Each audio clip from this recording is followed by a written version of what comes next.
I truly agree with you. Satanism and occult services, sorceries, this is nonsense. That is something that confuses people, brings them to darkness, and affects them greatly. Affects their psyche, their morale, and we need to fight against it, but do it carefully, without violating human rights. Your colleagues have mentioned it as well. Поэтому ведут против нас все более агрессивные информационные атаки. Целью выбирают прежде всего, конечно, молодых людей, молодые поколения.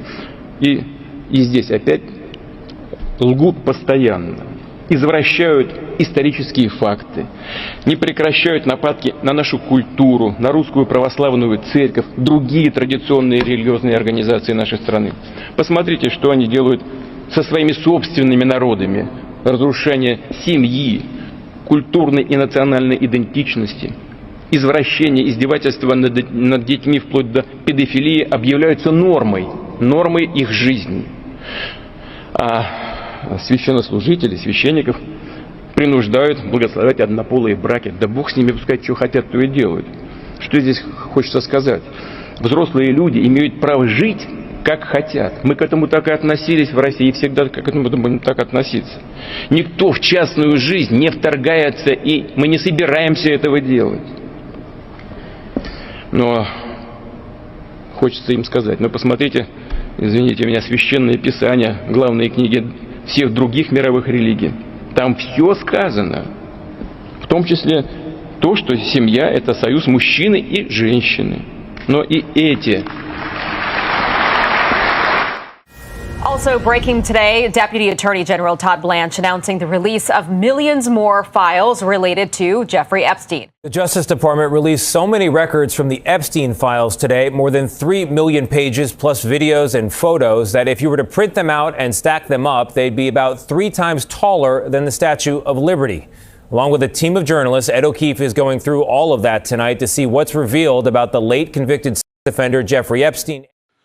The categories of documents withheld include those permitted under the Act to be withheld. Files that contain personally identifiable information of victims or victims' personal and medical files, and similar files, the disclosure of which would constitute a clearly unwarranted invasion of personal privacy.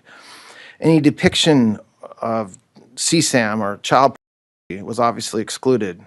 Anything that would jeopardize an active federal investigation. And finally, anything that depicts or contain images of death, physical abuse, or injury, also not produced. Although the Act allows for withholding for items necessary to keep secret in the interest of national security or foreign policy, no files are being withheld or redacted on that basis. Actually, you're not exaggerating when you say millions. More than 3 million pages are now being posted to the Justice Department website. This includes more than 2,000 videos and 180,000 images. The Deputy Attorney General Todd Blanche took multiple questions on the files released today and said most of the videos are commercial.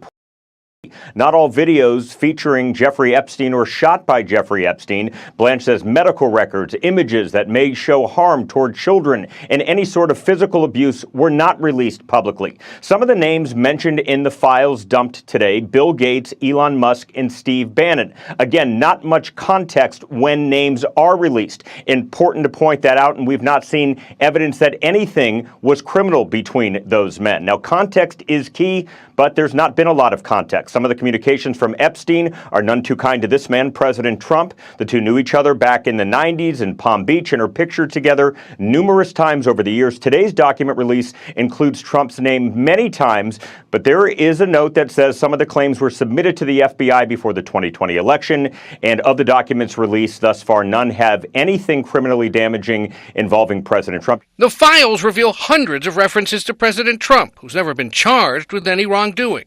Some describe allegations referencing underage women. Others detail parties allegedly held at the president's Mar-a-Lago estate.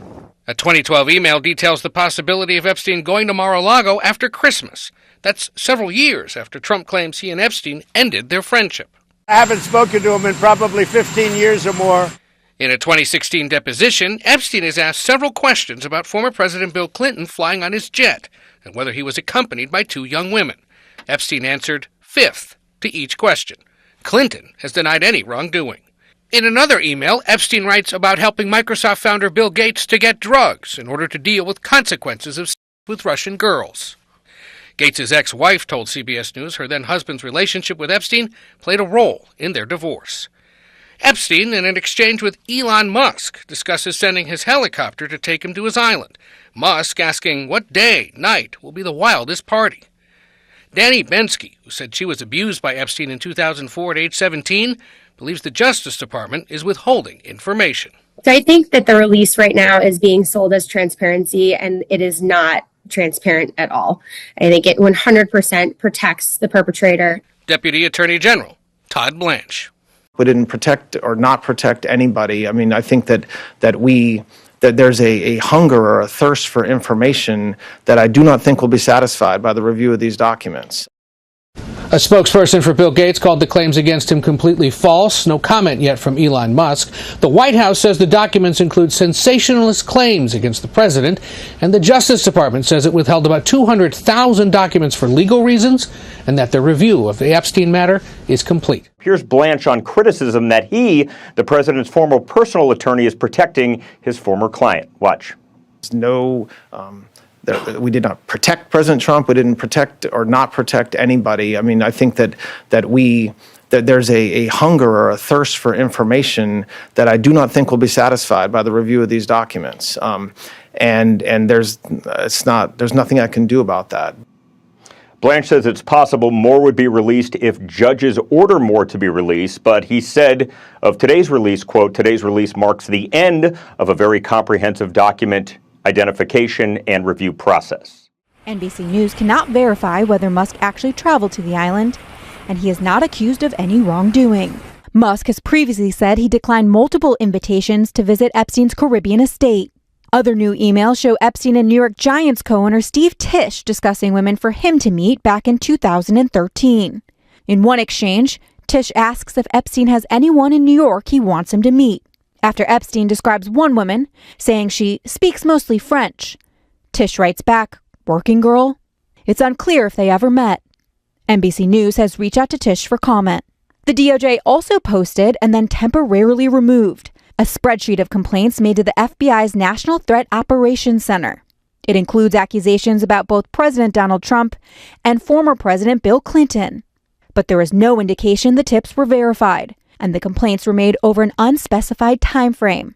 Asked for comment, the White House directed NBC News to a DOJ press release stating some of the documents contain untrue and sensationalist claims against President Trump.